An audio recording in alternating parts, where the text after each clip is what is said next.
আজ 15ই আগস্ট ৮০তম স্বাধীনতা দিবস উপলক্ষে আমার সকল ইউটিউবের বন্ধুদেরকে আন্তরিক শুভেচ্ছা জানিয়ে একটা উচ্ছে কুমড়ো আর নারকেলের ছোট্ট একটা ভিডিও আমি তোমাদের সঙ্গে শেয়ার করছি।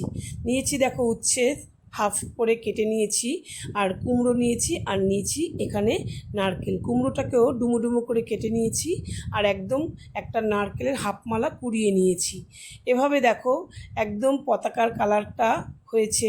আর খুবই ছোট্ট ভিডিও, সহজ একটা রান্না। যারা এভাবে রান্না করে খাওনি তারা কিন্তু রান্না করে খেয়ে দেখো, আর বাচ্চা থেকে বড় সবাই কিন্তু খুব আনন্দ করে খাবে, একটুও তেতো লাগবে না। তাহলে চলো ভিডিওটা আমি শুরু করলাম। কড়াইতে দেখো তেল গরম করে নিয়েছি। এখানে আমি সর্ষের তেলে রান্নাটা করছি, তোমরা যে কোনো তেলেই রান্নাটা করতে পারো। তারপরে আমি এখানে প্রথমে কেটে রাখা উচ্ছেগুলোকে খুব ভালো করে তেলের মধ্যে দিয়ে ভেজে নেব। উচ্ছেটাকে প্রথমে দিয়ে যদি আমি ভেজে নেই তাহলে কিন্তু তেতোটা অনেক কম লাগে। আমি কোনোটাই কিন্তু তুলে রাখবো না, আমি একবারেই রান্নাটা করব।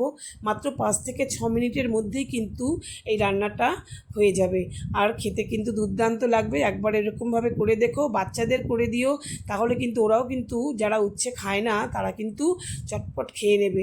আমার মেয়েই তো উচ্ছে খেতে ভালোবাসে না একদম, কিন্তু এরকমভাবে উচ্ছে যদি কুমড়ো দিয়ে কিংবা আলু দিয়ে বা এরকম উচ্ছে কুমড়ো নারকেল দিয়ে ভাজা করে দিই, খুব আনন্দ করে কিন্তু খেয়ে নেয়।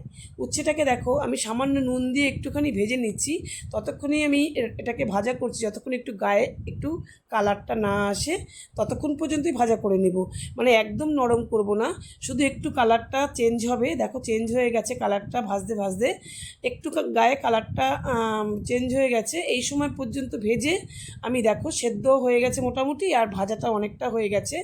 এই রকম পর্যন্ত ভেজে নিয়ে তারপরে কিন্তু আমি এই তেলের মধ্যে এর মধ্যে আমি কুমড়োগুলোকেও দিয়ে দেব। কুমড়োটা একটু ডুমো ডুমো করে কেটেছি বন্ধুরা, কারণ কি কুমড়োটা যদি একদম ছোটো করে কাটতাম তাহলে কুমড়োটা আবার গলে যেত। তাই জন্য একটুখানি মোটা মোটা করে কেটেছি ডুমো ডুমো করে, তো নরমও হবে, তারপর দেখতেও সুন্দর লাগবে, একদম গলে যাবে না। আর কুমড়োটা দিয়েও কিন্তু একটু নাড়াচাড়া করে আমি কিন্তু একটুখানি ঢেকে রাখবো। তাহলে কী হবে বন্ধুরা, কুমড়োটা একটু বেশি দিয়েছি কারণ কি তাহলে একটু মিষ্টি মিষ্টিও হবে, হ্যাঁ, আর খেতেও ভালো হবে। আর আমার নারকেলটাও খুব মিষ্টি। যাই হোক, এরকমভাবে করে দিলে তবেই তো বাচ্চারা খাবে, তাই না? তেঁতোটা তো ওদের খাওয়ার দরকার, সকলেরই খাওয়ার দরকার, বাচ্চাদের একটু বেশি খাওয়া দরকার। একটু ঢেকে রাখবো, তাতে কুমড়োটা একটু নরম হয়ে যাবে, মিনিট 2 ঢেকে রাখলেই হয়ে যাবে। তারপরে আমি দেখো ঢাকনাটা খুললে পরে কিন্তু অনেকটাই দেখলাম সেদ্ধ হয়ে গেছে কুমড়োটা, অনেকটা সেদ্ধ হয়ে গেছে। আর একটু ভাজা ভাজা উচ্ছেটা তো এর সঙ্গে আর একটু ভাজা ভাজা হয়ে গেছে, আরও তেঁতোটা কিন্তু অনেকটাই কমে এসেছে। এবার কুমড়োটা আরেকটু ভাজা করে নেব, এর সঙ্গে এবার নারকেল মিশিয়ে নেব। নারকেলটা দিয়েও কিন্তু আমি ভাজতেই থাকবো, কোনো জল দেওয়ার কোনো প্রয়োজন নেই, এখানে জলের কোনো প্রয়োজন হবে না। এই কুমড়োর যে একটু জলো ভাব রয়েছে আর তার সঙ্গে নারকেলটা এখন দিলাম, এটাও কিন্তু এর মধ্যেই ভাজা ভাজা হয়ে যাবে। তোমরা চাইলে এখানে লঙ্কা দিতে পারো, আমি সাধারণত তেঁতোতে মানে ঝালটা ব্যবহার করি না, তো তোমরা চাইলে এখানে লঙ্কা দিতে পারো, কাঁচা লঙ্কা দিতে পারো বা শুকনো লঙ্কা ফোড়ন দিতে পারো, সেখানে গন্ধটাও ভালোই আসবে।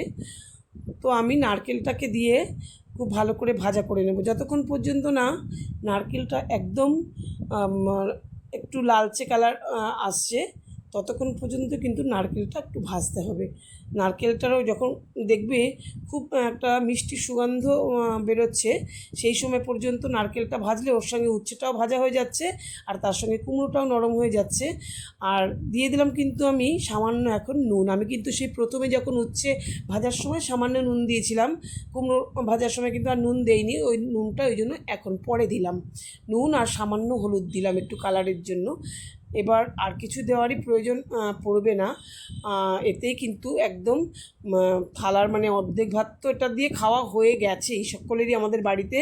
একদম এটা দিয়েই সবাই মানে খুব আনন্দ করে খেয়েছে, এত নাকি ভালো লেগেছে। যাই হোক বন্ধুরা, তোমরাও কিন্তু এরকমভাবে বাচ্চাদের বাড়িতে রান্না করে দিও, বাচ্চা বড় সকলেই কিন্তু খুব আনন্দ করে খাবে।